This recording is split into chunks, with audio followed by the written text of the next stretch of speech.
الحمد لله رب العالمين والصلاة والسلام على سيدنا محمد وآله وصحبه أجمعين أما بعد فقد قال الله تبارك وتعالى في القرآن الكريم هل جزاء الإحسان إلا الإحسان صدق الله العلي العظيم. السلام عليكم ورحمة الله وبركاته. கண்ணியத்திற்குரிய கனவான்களே, பெரியோர்களே, அல்லாஹ்வின் நல்லடியார்களே, அல்லாஹு தஆலா தன்னுடைய திருமறையில் அல்லாஹு தஆலா சொர்க்கத்தை பற்றி சூரத்துர் ரஹ்மானில் சொல்லிக்கொண்டே வரும் பொழுது அதை பற்றி சொல்லி முடித்த பிறகு அல்லாஹ் சொல்கின்றான், ஹல் ஜஸாஉல் இஹ்சானி இல்லல் இஹ்சான், நன்மைக்கு நன்மையை தவிர வேறு கூலி உண்டா என்று கேட்கிறான். நீங்கள் நன்மை செஞ்சீங்க, அதற்கு கூலியாக நான் சொர்க்கத்தை தருகிறேன். நன்மை செய்தால் நானும் உங்களுக்கு நன்மை செய்வேன், இதை தவிர வேறு கூலி இருக்கின்றதா என்று கேட்கிறான். இதே வசனத்திற்கு இப்படியும் அர்த்தம் செய்யலாம். இஹ்சான் என்றால் உபகாரம். உபகாரத்திற்கு பிரதி உபகாரம் செய்வதை தவிர வேறு கூலி உண்டா என்று அல்லாஹு தஆலா கேட்கிறான். கணியத்துக்குரியவர்களே, இங்கு அல்லாஹு தஆலா தன்னுடைய ஒரு வழமையை சுட்டி காட்டுகிறான். அல்லாஹ்வினுடைய வழமை என்னவென்றால், நாம் எந்த நன்மையான காரியத்தை செய்தாலும் அல்லாஹ் தஆலா என்ன செய்வான், அதற்கு பிரதி உபகாரத்தை கண்டிப்பாக செய்வான் என்பது அல்லாஹ்வினுடைய ஒரு நியதி. நிச்சயமாக அதற்கு பிரதி உபகாரம் அல்லாஹ் கண்டிப்பாக செய்வான். உதாரணமாக, ஈமானை ஏற்றுக்கொண்டால் அல்லாஹ் ஒருவனை தவிர நான் யாரையும் வணங்க மாட்டேன் என்ற ஈமானுக்கு பகரமாக அல்லாஹ் தஆலா சொர்க்கத்தை தருகிறான். இதே போன்று பல்வேறு உதாரணங்களை சொல்லலாம். ஹதீஸில் வருகின்றது, நாம் செய்கின்ற நன்மைக்கு தோதுவான கூலியை அல்லாஹ் கொடுக்கிறான். உதாரணமாக, ஒருவர் ஒரு மையத்திற்கு கஃபன் அணிவித்தார். ஹதீஸில் வருது, அல்லாஹு தஆலா சொர்க்கத்தில் அவருக்கு ஆடை வழங்குவான் அப்படின்னு வருது. இதே போன்று ஒருவர் ஒரு மையத்திற்கு கபரு தோண்டினார் அல்லது தோண்டுவதற்கான எல்லா கூலிகளையும் கொடுத்தார்.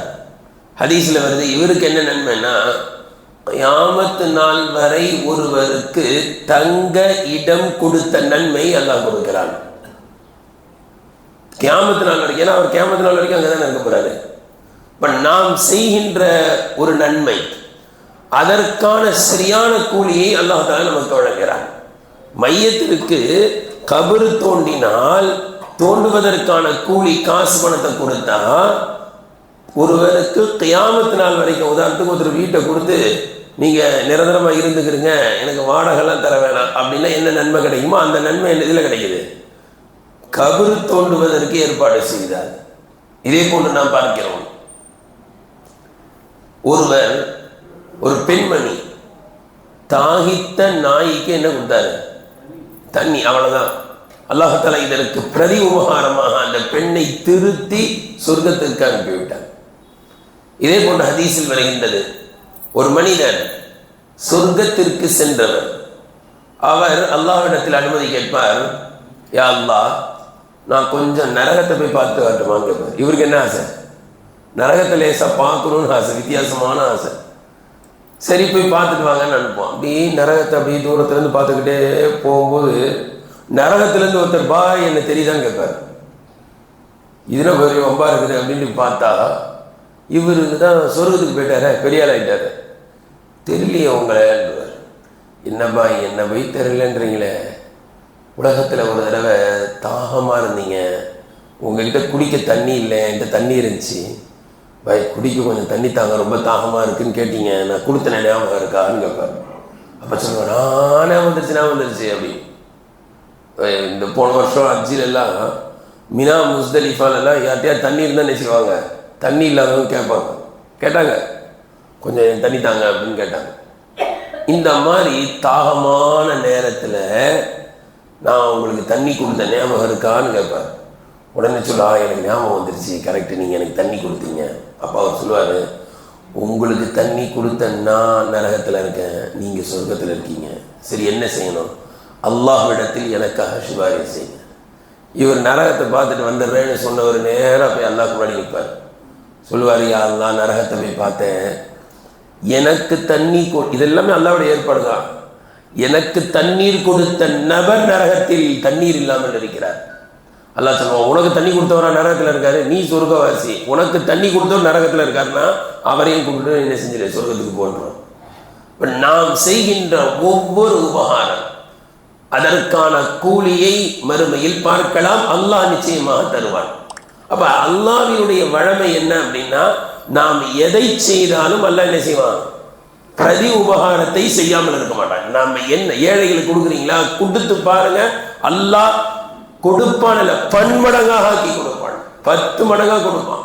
நாம் உன்னை செய்தால் பிரதி உபகாரத்தை அல்லாஹ் செய்வது அல்லாஹ்வின் வழமை. இதே போன்று அல்லாஹ்வின் தூதர் ஸல்லல்லாஹு அலைஹி வஸல்லம் அவருடைய வாழ்க்கையை எடுத்து பார்த்தால், நபி ஸல்லல்லாஹு அலைஹி வஸல்லம் அவர்களை பற்றி அன்னை ஆயிஷா ரலியல்லாஹு அன்ஹா கூறுகிறார்கள், புகாரியில் வருகின்றது, கான ரசூலுல்லாஹி ஸல்லல்லாஹு அலைஹி வஸல்லம் யக்பலுல் ஹதியத. நபி ஸல்லல்லாஹு அலைஹி வஸல்லம் அவர்களுக்கு யாராவது ஏதாவது ஒரு அன்பளிப்பை வழங்கினால் நபி ஸல்லல்லாஹு அலைஹி வஸல்லம் அவர்கள் அதை வாங்கிக் கொள்வார்கள், ஏற்றுக்கொள்வார்கள். ஏற்றுக்கொண்டு வயுஸீபு அலைஹா, அந்த அன்பளிப்பு செய்தவருக்கு, அந்த உபகாரம் செய்தவருக்கு எதையாவது ஒன்றை கொடுத்து ஈடு செய்து விடுவார்கள். பகரம் செய்யாம ரசூலுல்லாஹ் இருக்க மாட்டாங்க. எனவேதான் ஹதீஸ்ல பல ஹதீஸுகள்ல நமக்கு ரசூலுல்லாஹி ஸல்லல்லாஹு அலைஹி வஸல்லம் அவர்கள் இதற்கான வழிகாட்டுதலை செய்திருக்கிறார்கள். ரசூலுல்லாஹி ஸல்லல்லாஹு அலைஹி வஸல்லம் சொல்றாங்க, மன் வாத்திய அதான், உங்களுக்கு யாராவது ஒரு அன்பளிப்பு செய்தால், அந்த அன்பளிப்பு எப்படிப்பட்ட அன்பளிப்பாக கூட இருக்கலாம், நமக்கு ரூட் காட்டியிருக்கலாம், நம்ம என்ன படிக்கணும் அப்படின்ற நேர் வழியாக அவர் தான் காட்டியிருக்கலாம். நான் படிக்கவே மாட்டேன்னு சொல்லி இருந்த பையனை ஆர்வப்படுத்தி என்ன செஞ்சிருக்கலாம், படிக்க வச்சிருப்பாரு. நீ படிப்பா, அல்லாஹ் உனக்கு உதவி செய்வான்னு. இல்லைன்னா அந்த பையன் என்ன செஞ்சிருப்பான், எங்கேயாவது ஹோட்டலில் போய் சர்வேராக இருந்திருப்பான். இப்போ கொஞ்சம் சிந்திச்சு பார்க்குறோம், நான் இவர் மட்டும் சொல்லலை, பெரிய காசு பண்ணலாம் கொடுக்கல, தம்பி நீ அப்படிலாம் போயிடாதப்பா, தயவு செஞ்சு படிப்பா அப்படின்னு சொன்னாரு. கேட்டு என்ன செஞ்சான். இப்போ இந்த மாதிரியான எந்த உபகாரமாக இருந்தாலும் சரி, எந்த ஒரு அன்பளிப்பாக இருந்தாலும் சரி, அவருக்கு பிரதி உபகாரம் செய்யக்கூடிய வசதி வாய்ப்பு அதை அல்லாஹ் உங்களுக்கு கொடுத்திருந்தால் நீங்க என்ன செய்யுங்க, ஃபல் யஜ்ஸி பிஹி, உங்களுக்கு உபகாரம் செய்தவருக்கு நீங்கள் பிரதி உபகாரம் செய்யுங்கள். உங்களுக்கு உபகாரம் செய்தவருக்கு உதாரணத்துக்கு பாருங்களேன், ஒருத்தர் நமக்காக வேண்டி ஃபீஸ் கட்டாருங்க. ஃபீஸ் கட்ட முடியாத சூழ்நிலையில இருந்தோம் காலேஜ் படிக்கும்போது. அல்ஹம்துலில்லாஹ் கொஞ்சம் கொஞ்சம் அப்பப்போ ஃபீஸுக்கு உதவி செஞ்சாரு. இன்னைக்கு படிச்சு முடிச்சுட்டா என்ன செய்யணும், முதல் சம்பளத்தை யாரு கையில் கொடுக்கணும், படிக்கும்போது ஃபீஸ் கட்டவர் கொடுக்கணுமா இல்லையா? இதான் பிரதி உபகாரம். அந்த நன்றி உணர்வு இருக்க வேண்டும். அல்லாஹ்வின் தூதர் ஸல்லல்லாஹு அலைஹி வஸல்லம் சொல்றாங்க, ஃபல் யஜ்ஸி பிஹி, அல்லாஹ் உங்களுக்கு பிரதி உபகாரம் கொடுக்கக்கூடிய ஆற்றலை அல்லாஹ் கொடுத்து விட்டால் பிரதி உபகாரம் செய்யுங்கள். ஃபஇல்லம் யஜித், அப்படி எதையும் பெற்றுக்கொள்ளல, வசதி வாய்ப்பு வரல, ஒருத்தர் நமக்கு உபகாரம் செஞ்சாரு, பிரதி உபகாரம் நம்மளால செய்ய முடியல, என்ன செய்யணும்? ரசூலுல்லாஹ் சொல்றாங்க, ஃபல் யுஸ்னி பிஹி, அவரை அவர் புகழட்டும். என்ன செய்யணும்? குறைஞ்சபட்சம் என்னை படிக்க வச்சது அவர் தாங்க அப்படின்னு சொல்லுங்க, வாயை திறந்து சொல்லுங்கன்றாங்க. அவரை புகழுங்கள், குறைஞ்சபட்சம் என்ன செய்யணும்? குறைஞ்சபட்சம் புகழ வேண்டும் அந்த மனிதரை. அப்படி நீங்க புகழ்ந்து விட்டால் ரசூலுல்லாஹ் சொல்றாங்க, ஃபமன் அஸ்னா பிஹி, யார் உபகாரம் செய்தவரை நீங்க தான் உபகாரம் செஞ்சீங்க அப்படின்னு யார் புகழ்ந்து விடுகிறார்களோ ஃபகத் ஷக்கரஹு, திட்டமாக அவர் நன்றி உணர்வு உள்ளவர், நன்றி செலுத்தி விட்டார். ஒமன் கதமஹு, யார் கண்டுகிறாம இருக்கிறாங்களோ, யார் அவர் செய்த உபகாரத்தை மறைக்கிறாங்களோ, வாய் திறந்து ஒரு நாள் கூட என்ன செய்ய மாட்டாரு, சொல்லவே மாட்டேங்கிறார். என் பிள்ளை கல்யாணத்துக்கு நீங்க உதவுனீங்க அப்படின்னு வாயை திறக்கிற மாட்டேங்கிறார். என் பையனை படிக்க வைக்கிறதுக்கு கொஞ்சம் நீங்க உதவுனீங்க அப்படின்னு வாயை திறக்க கம்முக்கமா இருக்கிறாருன்னா ரசூலுல்லாஹ் சொல்றாங்க, ஃபகத் கஃபர, திட்டமாக அவருக்கு இவர் நன்றி கெட்டவராக ஆகிவிட்டார்னு சொல்றாங்க. அப்ப குறைஞ்சபட்சம் பகரத்துக்கு பகரம் செய்ய முயற்சி பண்ணணும். இல்லைன்னா என்ன செய்யணும்? புகழவாது செய்யணும். அதாவது சில சமயங்கள் வெறும் புகழ்ந்தா பத்தாது, கண்டிப்பா என்ன செய்யணும்? பகரம் செய்யணும். பகரம் செஞ்சாதான் அது என்ன செய்யும்? ஏற்கனவே ஒரு சின்ன உதாரணம் சொல்லியிருக்கேன். டால்ஃபின் மீன் இருக்க, அது என்ன செய்யும்? சாகசெல்லாம் செய்யும். அந்த நீ போயிட்டு அந்த மீனை கூப்பிட்டு நீ ரொம்ப சூப்பரா சாகசம் செஞ்ச அப்படின்னா வாயால புகழ்ந்தா போதுமா? அதுக்கு என்ன செய்யணும்? ஒரு 2 பண்ணை கொடுக்கணுமா? 2 பண்ணை கொடுக்கறதா அதை பாராட்டுறது. ஜோசியை நம்ம பார்க்கலாமா? முஸ்லிம்கள் தலைகளில் தான் பார்க்கக்கூடாது, விளங்குச்சிங்களா? உதாரணத்துக்கு சொல்றேன். ஜோசியை கிளி வச்சிருப்பாங்க. அவன் என்ன பண்ணுவான் தெரியுங்களா? அதை கூப்பிட்டோடனே வரும், கரெக்டாக ஏதாவது ஒரு அட்டை தூக்கி கொடுத்துட்டு போயிடும். போகும்போது என்ன செய்வான் ஜோசியக்காரன்? 2 நெல் போடுவான். இதுதான் அதை பாராட்டுறது. நீ நான் சொல்றபடி வந்த கரெக்டாக ஏதாவது ஒரு அட்டையை தூக்கி கையில் கொடுன்னு நான் சொல்லி வச்சிருக்கேன். கரெக்டாக என்ன செஞ்ச? அவன் மூஞ்ச கூட அதை பார்க்காது, எதுல உட்காந்துருக்க ஏதோ ஒரு அட்டையை தூக்கி கையில் கொடுத்துட்டு போய்கிட்டே இருந்த, இந்தா 2 நெல். இப்படிதான். அது ஒன்று செஞ்சதில்லை, இவன் ஒன்று செய்யறான். இப்படி செய்யும் போது அது திருப்பி என்ன செய்யும்? வரும். அப்ப பகரம் என்பது ஜீவராசிகளுக்கும் உண்டு. சும்மா வாயால புகழ்ந்துட்டு போறதில்லை.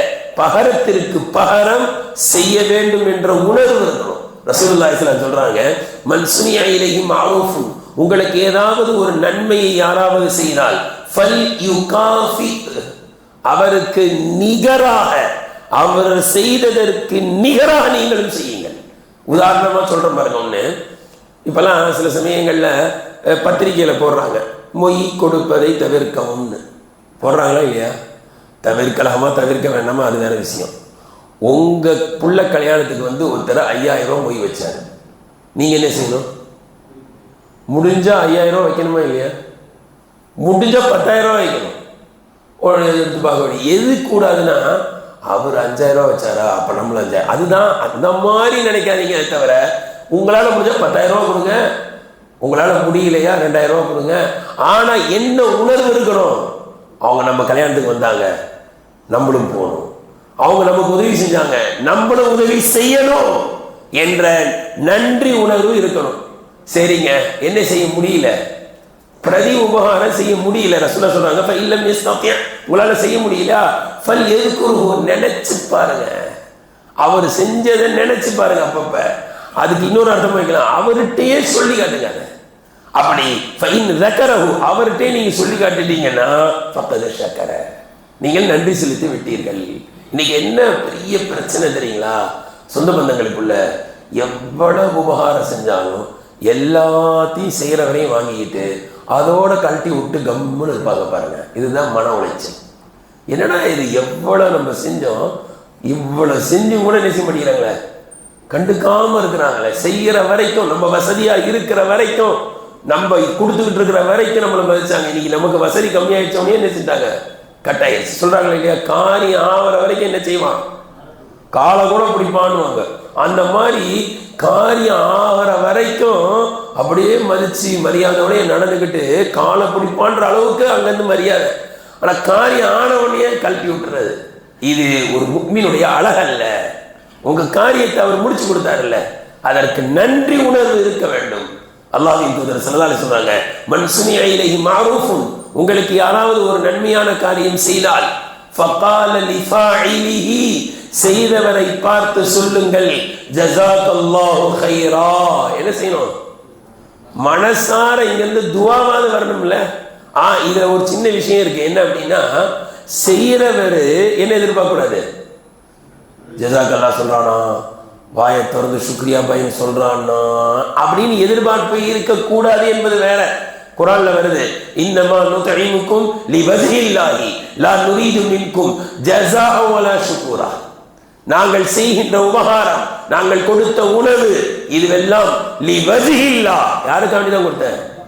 அல்லாஹ்வுக்கு தான் கொடுத்தேன். லா நுரீது மின்கும், இவர்களிடத்தில் இருந்து, உங்களிடத்தில் இருந்து உணவை பெற்ற, உதவியை பெற்ற உங்களிடத்திலிருந்து, லா நுரீது மின்கும் ஜஸாஅன், ஜஸாக்கல்லா சொல்லணும் என்பதையோ, வலா ஷுக்கூரன், சுக்ரியா பாய், ரொம்ப சுக்ரியா நன்றி என்று சொல்வதையோ நாங்கள் அறவே எதிர்பார்க்க மாட்டோம். இந்த நிலை யாருக்கு? கொடுத்தவர்களுக்கு இருக்க வேண்டும். ஆனால் பெற்றவர்களுடைய உணர்வு எப்படி இருக்கணும்? ரசூலுல்லாஹ் சொல்றாங்க, ஜஸாக்கல்லான்னு சொல்லுங்க. சொல்லிட்டு அப்படி நீங்க ஜஸாக்கல்லான்னு சொல்லிட்டீங்கன்னா அவரை நல்லா கவனிக்கணும் இந்த வார்த்தையை. நீங்க உங்களுக்கு ஒரு உபகாரம் செஞ்சாரு, ஒரு உதவி செஞ்சாரு, நீங்க என்னதான் செஞ்சீங்க? பிரதி உபகாரம் செய்ய முடியல உங்களால, ஆனா என்ன சொல்லிட்டீங்க? அவரை பார்த்து ஜஸாக்கல்லா பாய் அப்படின்னு சொல்லிட்டீங்கன்னா ரசூலுல்லாஹ் சொல்றாங்க அவரை நீங்கள் உச்சகட்டமாக புகழ்ந்து விட்டீர்கள்ன்றாங்க. ஜஸாக்கல்லான்னு நம்ம இந்த வார்த்தையை சாதாரணமா நினைக்கிறோம், ஜஸாக்கல்லான்ற வார்த்தையை சாதாரணமா நினைக்கிறோம். ரசூலுல்லாஹ் சொல்றாங்க நீங்க ஜஸாக்கல்லாவை கரெக்டா சொன்னீங்கன்னா அது என்ன தெரியுமா? அவரை நீங்கள் நன்கு புகழ்ந்து விட்டீர்கள்ன்றாங்க. அது எப்படி ஜஸாக்கல்லான்ற வார்த்தை நல்லா புகழ்ந்ததா ஆயிடுமானா ஆமா. என்ன தெரியுமா அர்த்தம்? அதுல ஜஸாக்கல்லான்னா என்ன அர்த்தம்? ஜஸாக்கல்லாஹு கைரா அப்படின்னு என்ன அர்த்தம்? அல்லாஹ் உங்களுக்கு இதை விட சிறந்ததை வழங்குவானாங்க அப்படின்னா என்ன அர்த்தம் தெரியுங்களா? நீங்க எனக்கு செஞ்சீங்க, என்னால பகரம் செய்ய முடியல பாய். விளங்கிச்சிங்களா? அல்லாஹ் தான் உங்களுக்கு கூலி கொடுக்கும். விளங்கிச்சிங்களா? அப்ப பணி வந்துருச்சா? அவர் புகழ்ந்துட்டோமா? நீங்க எப்படிப்பட்ட உபகாரம் செஞ்சீங்கன்னா அந்த உபகாரத்துக்கு என்னால பிரதி உபகாரம் செய்ய முடியாது. எவ்வளவு பெரிய பணிவு, அவர் எவ்வளவு புகழ்ந்தாச்சு. நீங்க எப்படிப்பட்ட உதவினா அந்த உதவிக்கு பகரமா நான் செய்ய முடியாது. நீங்க எனக்கு செஞ்சதுக்கு பிரதி உபகாரம் யாரையும் கொடுக்கட்டும், அல்லாஹ்வால தான் கொடுக்க முடியும். ஆச்சுங்களா? ரெண்டாவது ஹைரன், நீங்க எனக்கு செஞ்சதை விட இன்ஷா அல்லாஹ் அல்லாஹ் உங்களுக்கு பெருசா செய்வான். இப்ப அவர் புகழ்ந்துட்டோமா இல்லையா? இதான் சொல்ற குறைஞ்சபட்சம் நாவல இருந்து என்ன வரணும்? ஜஸாக்கல்லாஹ் என்பதாவது வரணுமா இல்லையா? இந்த நன்றி உணர்வு இருக்க வேண்டும். கடியத்துக்குரியவர்களே, அன்சாரி தோழர்கள் முஹாஜிரீன்கள், இந்த ரெண்டு பேர்ல ஒரு நாள் முஹாஜிரீன்கள் ரசூலுல்லாஹ் கிட்ட வந்துட்டாங்க. வந்துட்டு சொல்றாங்க, யா ரசூலுல்லாஹ் ذهبத்தில் அன்சார் பில் அஜ்ரி குல்லிஹி, அன்சாரிகள் இருக்கிறாங்களே எல்லா நன்மையும் அவங்களே தட்டி எடுத்துட்டு போயிடுவாங்களோன்னு எங்களுக்கு பயமா இருக்கு யா ரசூலுல்லாஹ். எல்லா நன்மையும் அவங்களுக்கு போயிடும்னு எங்களுக்கு பயமா இருக்கு. ஏன் அப்படி சொல்றீங்கன்னா, நாங்க வீட்டை விட்டோம், தொழிலை விட்டோம், ஊரை விட்டோம், எல்லாத்தையும் எல்லாம் எங்களுக்கு மக்களை கொடுத்துருந்தான், எல்லாத்தையும் விட்டுட்டு இங்க வந்தோம், எல்லாமே கிடைச்சிருச்சு. வீடு தந்துட்டாங்க, தொழில எங்களை பார்ட்னர் ஆக்கிக்கிட்டாங்க, இன்னைக்கு எது இல்லை எங்ககிட்ட எல்லாமே இருக்கு. இப்ப பார்த்தா அசல்ல விட்டது யாரு? அன்சாரிகள் எங்களுக்கு வீடு கொடுத்துருக்குறாங்க. நாங்க விட்டதெல்லாம் இங்க கொடுத்துட்டாங்களே, நாங்க விட்டுட்டு வந்தோம்ல அந்த நன்மை எங்களுக்கு கிடைக்கும் பார்த்தா அதை யார் எடுத்துக்கிட்டா? இப்ப இந்த உணர்வு தாங்க இருக்கணும். இந்த உணர்வு என்ன உணர்வு? நம்மளுக்கு இவ்வளவு உபகாரம் செய்யறாங்களே, நம்ம அந்த அன்சாரிகளுக்கு என்ன செய்ய முடியும் அப்படின்னு வந்து ரசூலுல்லாஹ் கிட்ட கேட்கறாங்க. அப்ப ரசூலுல்லாஹ் சொல்றாங்க, லா உங்களுக்கும் கிடைக்கும், எல்லா நன்மையும் அவங்களுக்கு போயிடும் நினைக்காதீங்க, லா உங்களுக்கும் நன்மை உண்டு. என்ன செய்யுங்க தெரியுங்களா? மா தஅவுதும், நீங்கள் மா தஅவுதுமுல்லாஹ லஹும், அவர்களுக்காக நீங்கள் துஆ செய்யும் காலமெல்லாம் நன்மை உங்களுக்கு உண்டு. வ அஸ்னைத்தும் அலைஹிம், அபூதாவுல வருது, அவர்களை நல்ல கவனிக்கணும் இந்த வார்த்தையை, அவர்களுக்கு நீங்க துஆ செய்து கொண்டிருக்கும் காலமெல்லாம். இன்னொரு வார்த்தை சொல்றாங்க, அவர்களை நீங்கள் புகழும் காலமெல்லாம். வ அஸ்னைத்தும், அஸ்னைத்தும் என்பது சனால் என்று வந்துச்சு. சனான்னு எதுக்கு சொல்லுவோம்? தக்பீர் கட்ட உடனே துஆ ஓதுறோம்ல, சுப்ஹானக அல்லாஹும்ம வ பிஹம்திக, அதுக்கு பேர் தான் என்னது? சனா. சனானா என்ன அர்த்தம்? புகழுதல் அர்த்தம், அல்லாஹ்வை புகழுதல், அதுக்கு பேர் சனா துஆ. இங்க ரசூலுல்லாஹ் சொல்றாங்க அதே வார்த்தை யூஸ் பண்ணி, உங்களுக்கு அன்சாரிகள் நிறைய செய்யறாங்களா, நீங்க என்ன செய்யுங்க? துஆ செய்யுங்க, அவங்கள புகழுங்க. அவங்கள புகழ்ந்தீங்கன்னா நன்மை உங்களுக்கு அப்படியே நிற்கும்ன்றாங்க. வாயை மூடிட்டு சும்மா இருக்காதீங்க. உங்களுக்கு ஒரு உபகாரம் செஞ்சாங்களா, இன்னைக்கு புகழ்றதுக்கு மனசு வர மாட்டேங்குதுங்க. நம்ம அவரை புகழ்ந்தா அவர் பெரிய ஆயிடுவாரோ அப்படின்னு கஞ்சத்தனம், உள்ளத்துல கஞ்சத்தனங்க. ஒருத்தர் நல்லது செய்யறாருன்னா அதை புகழ வேணாமா? ரசூலுல்லாஹ் சொல்றாங்க, அவரை நீங்கள் புகழும் காலம் எல்லாம் நன்மை உங்களுக்கு உண்டு. ஒரு ஹதீஸ்ல வருது, திர்மிதியில வருது, விரிவா வருது. ரசூலுல்லாஹ் கிட்ட வந்து சொல்றாங்க, யா ரசூலுல்லாஹ் இந்த அன்சாரிகளை போல மனுஷனை பார்த்தது இல்லைங்க அப்படின்றாங்க. உண்மையிலேயே அன்சாரிகளை போற ஒரு சமுதாயத்தை, ஒரு கௌமை நாங்க பார்த்ததே இல்லை. என்ன செய்யறாங்க தெரியுங்களா? அல்லாஹ் உங்களுக்கு நிறைய கொடுத்துருந்தா அள்ளி கொடுக்குறாங்க, அப்படி அள்ளி கொடுக்குற மாதிரி ஆளை நாங்க பார்த்தது இல்லை. அடுத்து சொல்றாங்க, அது ஒரு முக்கியமானது, மின் கலீலின், குறைவாயிருந்தாலோ அரவணைக்கிறாங்க. சில வீடுகள் இருக்குங்க, காசு பணம் பெருசா இருக்காது, ஆனா அவங்க உட்கார வச்சு நம்மளை கவனிக்கிற கவனிப்பு இருக்கு பாருங்க, அது டாப்பா இருக்கும். அப்படியே அன்பை அப்படி வெளிப்படுத்துவாங்க. நம்ம வீட்டுல இருந்து சின்ன பிள்ளைங்களை கூட்டு போனா உட்கார வச்சு நம்ம ஊட்டி விட்டு அனுப்புவாங்க, ஊட்டி விடுவாங்க. ஆனா அவங்க பெரிய பணக்காரங்களா? அப்படின்னா பணக்காரங்களா இருக்க மாட்டாங்க, ஏழையா தான் இருப்பாங்க. ஆனா சாப்பிடாம போக கூடாதுன்னு நினைப்பாங்க. அதெல்லாம் சொல்றாங்க அன்சாரிகள் எப்படிப்பட்டவர்கள் என்றால், மா ரஐனா கௌமன் அப்தல மின் கஸீரின், அதிகமாக இருக்கும் பொழுது செலவு செய்கின்ற ஒரு சமுதாயத்தை அன்சாரிகளை போல நாங்க யாரையும் பார்க்கல. சொல்லிட்டு அடுத்து சொல்றாங்க, வலா அஹ்ஸன முவாசாத்தன், அரவணைப்பதில் இப்படிப்பட்டவர்களை பார்த்ததில்லை. எந்த நேரத்துல? மின் கலீலின், குறைவாக காசு பணம் இருக்கும் போது கூட அரவணைக்கிற தன்மை இவங்கள மாதிரி யாரையும் பார்த்ததில்லை. சொல்லிட்டு சொல்றாங்க, யார சொல்லா, யாரை நாங்க சொல்றோம் தெரியுங்களா? நம்ம எங்க வந்து தங்கி இருக்குமோ அந்த அன்சாரிகளை சொல்றோம். சொல்லிட்டு சொல்றாங்க, லக்கது கஃபைனல் மௌனத்தை, எங்க செலவில எல்லாத்துக்கும் அவங்க பொறுப்படுத்திட்டாங்க. வஅஷ்ரகூனா ஃபில் மஹனஇ, விவசாய தொழிலில் எங்களையும் கூட்டாக ஆக்கி கொண்டார்கள். நீங்க எல்லாத்தையும் விட்டுட்டு வந்து நீ ஏன் கவலைப்படுறீங்க? நாங்க எங்க விவசாய தோட்டத்துக்கு போறோம், நீங்களும் கொஞ்சம் எங்க கூட வாங்க, ஹெல்ப் பண்ணுங்க, பாதி தானியத்தை பாதி பேரிச்சம்பழத்தை நீங்க எடுத்துக்கிறீங்க என்று தொழிலில் கூட பார்ட்னர் ஆக்கிட்டாங்க. லக்கது கிஃப்னா, எங்களுக்கு பயமா இருக்கு, ஐ யதஹபு பில் அஜ்ரி குல்லிஹி, எல்லா நன்மையும் அவங்க எடுத்துட்டு போயிடுவாங்க, பயமா இருக்கு. ரசூல் அப்போ அதான் சொன்னாங்க, லா மா தஅவுதுமுல்லாஹ லஹும் வ அஸ்னைதும் அலைஹிம், அல்லாஹ்விடத்தில் அவர்களுக்காக நீங்கள் துஆ செய்து கொண்டிருக்கும் காலமெல்லாம், அல்லாஹ்விடத்தில் அவர்களுக்காக நீங்கள் துஆ செய்து கொண்டே இருக்கும் காலமெல்லாம், இன்னும் அவர்களை நீங்கள் புகழ்ந்து கொண்டே இருக்கும் காலமெல்லாம் நன்மை உங்களுக்கு உண்டு. அதனாலதான் ஆயிஷா ரலியல்லாஹு பத்தி இப்படி வரும். என்ன வரும்னா, நம்ம எல்லாம் ஏழைகளுக்கு காசு கொடுக்குறோம் அப்படின்னா அந்த ஏழைகள் என்ன செய்வாங்க? நமக்காக துவா செய்யறாங்களா? இதான் ரசூலுல்லாஹ் சொல்றாங்க, செய்யணும். வாங்கிட்டு கம்முன்னு இருந்தா அந்த ஏழைக்கு அடுத்த வாட்டி என்ன செய்ய மாட்டான்? கொடுக்க மாட்டான். ஒரு ஏழைக்கு நீங்க கொடுக்குறீங்க, அவர் என்ன செய்யறாரு? அல்லாஹ் உங்களுக்கு நீண்ட ஆயுளை தரட்டும், நோயற்ற வாழ்வை தரட்டும், உங்க பிள்ளை குட்டியெல்லாம் நல்லா வைக்கட்டும் அப்படின்னு துவா செஞ்சா நீங்க என்ன செய்யுங்க? அவருக்கு தான் கொடுக்கணும். என்ன வருது? சரி, ஆயிஷா என்ன செய்யறாங்கன்னா, ஏழைகளுக்கு கொடுத்துட்டு அந்த ஏழைக்கு நல்லா துவா செஞ்சு அனுப்புவாங்க. மக்கள் பார்த்தாங்க, என்னடா இது, நாங்கெல்லாம் ஏழைகளுக்கு காசை கொடுக்குறோம், ஏழைங்க தான் எங்களுக்கு துவா செய்யறாங்க, நீங்க என்ன செய்றீங்க? ஏழைகளுக்கு காசையும் கொடுத்து துவாவையும் செஞ்சு அனுப்புறீங்களேன்னாங்க. ஏன் இப்படி செய்வீங்க? ஆயிஷா சொன்னாங்களா, நான் ஏன் துவா செய்யறேன்னா, நான் காசு பணம் கொடுக்கும்போது அவங்க எனக்கு துவா செய்யறாங்க, அவங்க எனக்கு துவா செஞ்சாங்கல்ல, அதுக்கு பகரமா நான் துவா செஞ்சேன். அப்ப பகரத்துக்கு பகரம் சரியாயிடுச்சா? இப்ப நான் காசு கொடுத்தேன், அந்த காசுடைய நன்மை அப்படியே எனக்கு இருக்குன்னா. இப்ப இதுதான் அந்த பகரம் செய்கின்ற உணர்வு. அதாவது எந்த அளவிற்கு நாம உணர்ச்சியோட நன்றி உணர்வோட இருக்கணும்னா, நமக்கு யாராவது ஒண்ணு செஞ்சா அவங்களுக்கு நான் என்ன செஞ்சிருவேன்? பிரதி உபகாரம் செஞ்சிருவேன். யாருக்கும் நான் கடமைப்பட்டவனாக இருக்கக்கூடாது.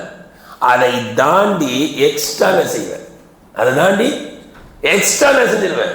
அல்லாஹ்வின் தூதர் ஸல்லல்லாஹு அலைஹி வஸல்லம் அவங்களுக்கு இந்த உணர்வு எவ்வளவு இருந்துச்சு தெரியுங்களா? அல்லாஹ் அக்பர். ரசூலுல்லாஹ் சொல்றாங்க, எனக்கு உபகாரம் செய்த யாருக்கும் நான் பிரதி உபகாரம் செய்யாமல் இருந்ததில்லை ரசூலுல்லாஹ் சொல்றாங்க. ஆனால் அபூபக்கர் அவர்களை தவிரன்றாங்க. அபூபக்கர் அவங்க எனக்கு செஞ்ச உபகாரத்துக்கு பிரதி உபகாரம் என்னால செய்ய முடியல, அவ்வளவு உதவி எனக்கு செஞ்சுட்டாங்க. இன்ஷா அல்லாஹ் அதற்கு பிரதி உபகாரம் நாளை மறுமையில் அல்லாஹ் தான் செய்வான்றாங்க. எப்படிப்பட்ட நன்றி உணர்வு பார்த்தீங்களா? செய்ய முடியலன்னு ரசூலுல்லாஹ் ஒப்புக்கொள்றாங்க. அபூபக்கர் அவங்க செஞ்ச உதவிக்கு என்னால என்ன செய்ய முடியல, பகரம் செய்ய முடியல, அல்லாஹ் பகரம் செய்வான். எவ்வளவு அழகான புகழ்ச்சி! அபூபக்கர் எந்த அளவுக்கு உதவி செஞ்சாங்கன்னா, என்னால செய்ய முடியல, அல்லாஹ் அவர்களுக்கு என்ன செய்வான்? பகரம் கொடுப்பான். கணியத்திற்குரியவர்களே, அப்துல்லாஹ் இப்னு உபை என்ற முனாஃபிக், அப்துல்லாஹ் இப்னு உபை முனாஃபிக்னு எல்லாருக்குமே தெரியும். அப்படிப்பட்ட பச்சை முனாஃபிக். சில முனாஃபிக்குன்னு தெரியாது. முனாஃபிக்னாலே என்னது? முஸ்லீம் மாதிரி நடிக்கிறவனுக்கு பேர் தானே முனாஃபிக். எல்லாரும் என்ன நினைச்சுக்கிட்டு இருப்பாங்க? முஸ்லீம் நடிச்சு உமர் தெரிஞ்சுன்னா என்ன நடக்கும்? இவன் முஸ்லீம் மாதிரி நடிக்கிறான்னு உமர் தெரிஞ்சா போதும். அவன் யாருக்கும் தெரியாது, முனாஃபிக்னா என்ன தெரியாது. ஆனா அப்துல்லாஹ் இப்னு உபை முனாஃபிக்னு எல்லாருக்குமே தெரியும். அப்துல்லாஹ் இப்னு உபை, அவருடைய மகனார் பேரும் அப்துல்லா, அவர் உண்மையான முஸ்லீம். அப்துல்லாஹ் இப்னு உபை படுத்த படுக்கை ஆயிட்டார். அவங்க மகனார் உண்மையான முஸ்லீம். அவர் போய் வர, யார சொல்லா, எங்க அத்தா ரொம்ப முடியாம இருக்காங்க, நீங்க வந்து பார்க்கணும் அப்படின்னு. ரசூலுல்லாஹ் உடனே எழுந்து போய் பார்க்க போறாங்க. இந்த அப்துல்லா இப்னு உபை பார்க்க போனா ரசூலை கையை பிடிச்சிக்கிட்டு கேட்குறாரு, நான் மௌத்தா போயிட்டான், உங்கள் ட்ரெஸ்ஸை எனக்கு கஃபனா தருவீங்களான்னு கேட்குறாரு. நான் மௌத்தா போயிட்டான், உங்கள் ட்ரெஸ்ஸை எனக்கு நான் மௌத்தா போயிட்டான் உங்கள் ட்ரெஸ்ஸை எனக்கு தருவீங்களான்னு கேட்குறாரு. ரசூலா சொல்கிறாங்க, நான் தரேன்னு சொல்லிட்டு வந்துட்டாங்க. கொஞ்ச நேரத்தில் உண்மையில என்ன போயிடுச்சு, ரூ போயிடுச்சு. மகன் ஓடி வர்றாரு, யார் ரசூலா எங்கள் அத்தா கஃபன் துணி தரேன்னு சொன்னீங்களே, என்ன செய்யுங்க தாங்கன்னு வந்து நிற்கிறாரு. ரசூலுல்லாஹி ஸல்லல்லாஹு அலைஹி வஸல்லம் அவர்கள் தன்னுடைய மேனியின் மீது அணிந்திருந்த துணி எடுத்து கொடுத்தாங்க. அதில் ரசூலுடைய வேர்வை பட்டிருந்துச்சு. ரசூலுடைய வேர்வை என்ன செய்யும், கஸ்தூரியா மணக்கும். ரசூல்லா ஜனாசா தொழுகைக்கு போகிறாங்க. உமருடைய வந்து நடுவில் நிற்கிறாங்க. யார் ரசூல்லா என்ன செய்கிறீங்க, யாருக்கு என்ன செய்கிறீங்க, அவன் பச்சை முனாஃபிக்கு, அவனுக்கு உங்கள் ட்ரெஸ்ஸை தரீங்க, அவனுக்கு போய் தொழ வைக்க போகிறீங்க, அவனுக்கு பாவமடிக்கு தேட போகிறீங்களா அப்படின்னு. அல்லாஹ் ஆயத்தை இறக்கிட்டான், நபியே இவனுக்கு நீங்கள் இஸ்திக்ஃபார் செஞ்சாலும் சரி, பாவம் மன்னிப்பு தேடினாலும் சரி, தேடாட்டிலும் சரி, நான் மன்னிக்க மாட்டேன்னு யார் சொல்லிட்டா, அல்லாஹ் சொல்லிட்டான். உமர்ல சொல்கிறாங்க, அல்லாவே இந்த ஆயத்தை இறக்கிட்டான்ல இவன் விஷயத்தில், பாவம் மன்னிப்பு தேடுறதும் சரி தேடாததும் சரி அல்லாஹ் மன்னிக்க மாட்டான்னு சொல்லிட்டான். இல்லை அப்போ எதுக்கு நீங்கள் ஜனாசா தொழுகைன்னு என்னது, மையத்துடைய பாவத்தை மன்னிச்சிரியாலான்னு கேட்கறது தானே எங்கள் ஜனாசா தொழுகை. அப்போ உங்களை கேட்குறாங்க, அல்லாஹ் பாவத்தை மன்னிக்க மாட்டேன்னு சொல்லிட்டானே, அதுக்கு பிறகு நீங்கள் ஏன் போய் ஜனாசா தொழுகைக்கு போறீங்க. அப்போ ரசூலா சொல்கிறாங்க, உமரே விட்டுருங்க, அல்லாஹ் என்ன சொன்னான், பாவ மன்னிப்பு தேடுவது தேடாமல் இருப்பது ரெண்டு சொல்லிட்டான், நான் அதை எடுத்துக்கிட்டேன்றான். நான் எதை எடுத்துக்கிட்டேன், நான் பாவ மன்னிப்பு தேடினாலும் சரி நல்லா சொல்லிட்டான்ல, எனக்கு அனுமதி கொடுத்துட்டான், நான் அதை செய்கிறேன்னு போய் தொழ வைக்கிறான். கண்ணியத்திற்குரியவர்களே, புகாரியில் வருது, இந்த முனாஃபிக்கு ரசூலுல்லா ஏன் தன்னுடைய ஆடையை கொடுத்தாங்க தெரியுமா அப்படின்னா, புகாரியில் வருது, பத்ர் யுத்தம் நடந்து முடிஞ்சு இல்லை, அந்த பத்ர் யுத்தத்தில் எதிரிப்படையில் ரசூலுல்லாஹி ஸல்லல்லாஹு அலைஹி வஸல்லம் சொந்த சச்சா அப்பாஸ் நிற்கிறாங்க. எங்க நிற்கிறாங்க, எதிரிப்படையில் வந்து நிற்கிறாங்க. ஆனா உண்மை என்னன்னா, உள்ளத்துல முஸ்லீம் ஆயிட்டாங்க. அப்பாஸ் சாதாரண நினைச்சிங்களா, ரசூல்லா மதீனாவுக்கு வரும்போதே அன்சாரிகள் போய் கூட்டு வர்றதுக்கு போனாங்கல்ல, யாரும் சொல்ல எங்க ஊருக்கு வந்துருங்க, நாங்க கவனிச்சுக்கிறோம், இங்க உங்களை இந்த மாதிரிலாம் பண்றாங்க, சித்திரவதை பண்றாங்க, நீங்க இல்ல எல்லா முஸ்லீம்களையும் கூப்பிட்டு வந்துருங்க, நாங்க உங்களை கவனிக்கிறோம்னு வந்து சொன்னாங்கல்ல. அப்ப அப்பாஸ் என்ன செஞ்சாங்க தெரியுமா, வந்து உட்காந்துட்டாங்க. என்னப்பா என்ன என் புள்ள முகம்மதை கூட்டு போறது சாதாரண நினைச்சுக்கிட்டீங்களா, கூட்டு போனா எல்லாம் எதிர்ப்பாங்க, எல்லாம் உங்களை எதிர்ப்பார்கள். அந்த எதிர்ப்புக்கு நான் நீண்ட பேச்சுவார்த்தை சுருக்கி சொல்றேன். அவங்க கேட்குறாங்க, நீங்க முகமது ஸல்லல்லாஹு அலைஹி வஸல்லம் கூட்டு போனா எல்லோரும் எதிர்ப்பாங்க, ஐயோ எல்லாரும் எதிர்க்கிறாங்களேன்னு விட்டுட்டு போயிடாதீங்கப்பா, நாங்க பாதுகாக்க மாட்டோம்னு நினைச்சுக்கிட்டீங்களா, நீங்க கூட்டு போறதுக்கு நாங்க எங்க உயிரை கொடுத்து முகமது ஸல்லல்லாஹு அலைஹி வஸல்லம் பாதுகாப்போம். எனவே நீங்க கூட்டு போய் பாதுகாப்பீங்கன்னு சொன்னா கூட்டு போங்க, இல்லைன்னா கூட்டு போற வேலை வேணாம், நான் பார்த்துக்கிறேன்றாங்க. யாரு, அப்பாஸ் விளைச்சிங்களா, இல்லைன்னா கூட்டு போகாதீங்க, நாங்க எங்களுக்கு பாதுகாக்க தெரியும், பாதுகாக்கிறேன்னு கூட்டு போய் என்ன செஞ்சிடாதீங்க, விட்டுறாதீங்க.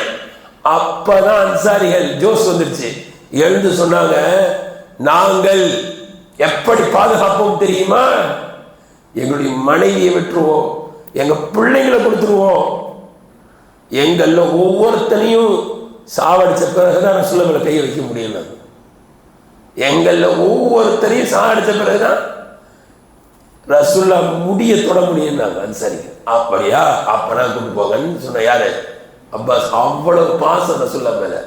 இப்ப எதிரி படையில வந்து நிக்கிறாங்க, எப்படி நிற்பாங்க, எதிரி படையில நிற்பாங்களா, ரசூலுல்லாஹ்வுக்கு தெரிஞ்சிருச்சு இந்த அபூ ஜஹல் பண்ண வேலைன்னு. அபூ ஜஹல் பிடிச்சிக்கிட்டு வேண்டாம். ரசூலுல்லாஹி ஸல்லல்லாஹு அலைஹி வஸல்லம் சூசகமாக வெளிப்படையா இல்லாம சொல்லி வைக்கிறாங்க, அப்பாஸ் ரலியல்லாஹு அன்ஹு யாரை என்ன செஞ்சிடக்கூடாது, அடிச்சிடக்கூடாது, யுத்தத்தில் கொலை பண்ணிடக்கூடாது, உயிரோட பிடிச்சிட்டு வந்துடணும். அப்படி உயிரோட பிடிச்சிட்டு வரும்போது யுத்த காலத்தில் சந்திச்சாச்சு இல்ல, கொஞ்சம் சண்டை நடக்கும்ல, அந்த நடந்த சண்டையில அப்பாஸ் துணி டாரா கிழிஞ்சிருச்சு. கைதியா யார் நிக்கிறா, அப்பாஸ் நிக்கிறாங்க, ட்ரெஸ் ஃபுல்லா கந்தரகோலமா இருக்கு, ஒழுங்கா உடம்ப மறைக்கிற அளவுக்கு துணி இல்லை. ரசூல்லா தன்னை சச்சா ரசூல்லா சச்சாவை பார்க்குறாங்க. ரசூல்லாக்கே ஒரு மாதிரியா இருக்கு. ரசூல்லா கிட்ட என்ன இல்லை, கொடுக்கறதுக்கு துணி இல்லை. சச்சா நிற்கிறாங்களேன்னு கவலையாக முகம் தோன்றுகிறது. அதை பார்த்து அப்துல்லா இப்னு உபை அந்த யுத்த காலத்தில் தன்னுடைய ஆடையை தூக்கி அப்பாஸ் கொடுத்தாங்க. அந்த உபகாரத்தை ரசூல்லா நினைப்பில் வைக்கிறாங்க. என்னுடைய சச்சாவுக்கு துணி கொடுத்தாரு, நான் இன்னைக்கு கஃபனுக்கு துணி கொடுப்பேன். இதுதான் பிரதி உபகாரம். இன்னைக்கு எவ்வளவு உபகாரம் செஞ்சிருக்கிறாங்க நம்ம சொந்த பந்தங்கள், கண்டுக்கிறதே இல்லை. நிறைய பேர் சச்சாவை கண்டுக்கிறது இல்லை. நிறைய பேர் தாய் மாமாவை அம்மாவுடைய மௌத்துக்கு பிறகு தாய் மாமா அம்போன்னு விட்டுறது, அத்தாவுடைய மரணத்துக்கு பிறகு அத்தாவுடைய அக்கா தங்கச்சி அண்ணன் தம்பி விட்டுறது. என்ன நினைக்கிறாங்க, அவங்களாம் நம்மளுக்கு என்ன செஞ்சாங்க அப்படின்னு நினைக்கிறோம். கிடையாது. அவர்கள் செய்தது நமக்கு தெரியாது. எப்ப தெரியாதுன்னா நம்ம சின்ன குழந்தையா இருந்திருப்போம்.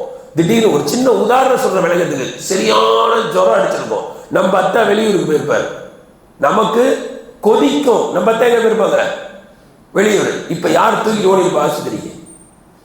அத்தாவுடைய தம்பி சச்சா இருக்காரு, அவர் தான் தூக்கிட்டு போயிருப்பாரு. நமக்கு தெரியுமா? நம்ம பாட்டி வீட்டுக்கு போயிருப்போம், ஜுரம் அடிச்சிருக்கோம். நம்மளை ஆஸ்பத்திரி தூக்கிட்டு ஓடினது யாரு? நம்ம தாய் மாமா, அவர் தூக்கிட்டு போயிருப்பாரு. நமக்கு தெரியுமா? இப்படி தெரியாத உபகாரங்கள். இன்னொரு ஹதீஸ்ல வருது, மனிதர்களுக்கு உபகாரம் செய்தவர்களுக்கு நன்றி செலுத்தாதவன் அல்லாஹ்வுக்கு நன்றி செலுத்த மாட்டான் சொல்றாங்க. மனிதர்களுக்கு நீங்க நன்றி உணர்வோட இல்ல, அவங்க செஞ்ச உபகாரத்தை கொஞ்சம் கூட நினைச்சு பார்க்க தெரியல, நன்றியோட நடந்துக்க தெரியலன்னா நீ யாருக்கு நன்றி செலுத்த மாட்ட? அல்லாஹ்வுக்கு நன்றி செலுத்த மாட்டேன்னு சொல்றாங்க. எப்படி? நாங்க தான் தொழுவோம், நாங்க தான் எல்லாம் பண்றோமே அப்படின்னா இல்ல, முடியாது. அல்லாஹ்வுக்கு நன்றி செலுத்த முடியாது. என்ன காரணம்? இந்த ஹதீஸ்க்கு என்ன விளக்கம் சொல்றாங்கன்னா, நல்லா கவனிக்கணும். அத்தா அம்மா சச்சா இவங்களாம் இருக்காங்களே, இவங்க செஞ்ச உபகாரம் நம்ம கண்ணால பார்த்துருக்கோம் இல்லையா? கஷ்டப்பட்டு ஓடா உழைச்சி ஃபீஸ் கட்டுறது யாரு? அத்தா. அந்த அத்தா கஷ்டப்பட்டதை கண் கூட பார்த்த இவன் சம்பாரிச்சு அத்தாவுக்கு என்ன செய்ய மாட்டான், காசு அனுப்ப மாட்டான். இவன் அல்லாஹ்வுக்கு நன்றி செலுத்த மாட்டான்றாங்க. ஏன்னா அத்தா கஷ்டப்பட்டதை கண் கூட பார்த்துருக்கான், அத்தா சாப்பாடு போட்டதை கண் கூட பார்த்துருக்கான், அம்மா சமைச்சு போட்டதை கண் கூட பார்த்துருக்கான். அல்லாஹ் தான் ரிஸ்க் தந்ததை கண் கூட பார்த்தானா? அல்லாவையும் பார்க்கல, அல்லாஹ் தான் எல்லாத்தையும் செய்யறான்றதையும் பார்க்கல. அல்லாஹ் ரிஸ்க் தரான், என்னைக்கு நம்ம பார்த்தோம்? பார்க்கல. ஆனா அத்தா தான் சாப்பாடு அரிசி வாங்கிட்டு வந்து போட்டாருன்றதை பார்த்தோமேங்க. பார்த்த அத்தாவுக்கு நன்றி செலுத்தாத இவன் பார்க்காத அல்லாவுக்கு எங்க நன்றி செலுத்துவான் இவன்? அதுதான் சொல்ல சொல்றாங்க, மனிதர்களுக்கு நன்றி உணர்வோடு நடந்து கொள்ளாதவன் அல்லாஹ்வுக்கு நன்றி உணர்வு நடக்க மாட்டான். அப்ப எப்பவுமே நன்றி உணர்வு என்பது இருக்கணும். ரசூலுல்லாஹி ஸல்லல்லாஹு அலைஹி வஸல்லம் அவர்களை பற்றி வருகிறது, ஜாகிர் என்ற ஒரு நபித்தோழர். ஜாகிர் அவர் யாருன்னா கிராமவாசி, மதீனா சிட்டியை விட்டு கொஞ்சம் தள்ளி இருக்கிறார். அவர் வாரத்துக்கு ஒரு தடவை அது மாதிரி ரசூலுல்லாஹை பார்க்க வருவார். வந்தாருன்னா கிராமத்தில் இருக்கிற பொருள், கிராமத்தில் மட்டும் சிலது கிடைக்கும்ல, அதை என்ன செய்வார்? ரசூலுல்லாஹ் கொண்டு வருவார்.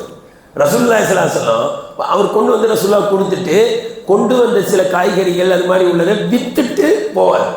அவர் எப்போ போவார்ன்றதை கரெக்டாக பார்த்து ரசூலுல்லாஹ் என்ன செய்வாங்க, சிட்டியில் கிடைக்கிற பொருளை வாங்கி அவரு கொடுத்துன்னு போவாங்க. ரசூலுல்லாஹ் சொல்லுவாங்க, ஜாஹிர் பாதியத்துனா, ஜாஹிர் நமக்காக வேண்டி அல்லாஹ் கிராமவாசி அவரை வச்சிருக்கான், அவருக்காக வேண்டியே நம்மளை அல்லாஹ் சிட்டியில வச்சிருக்கான்னு.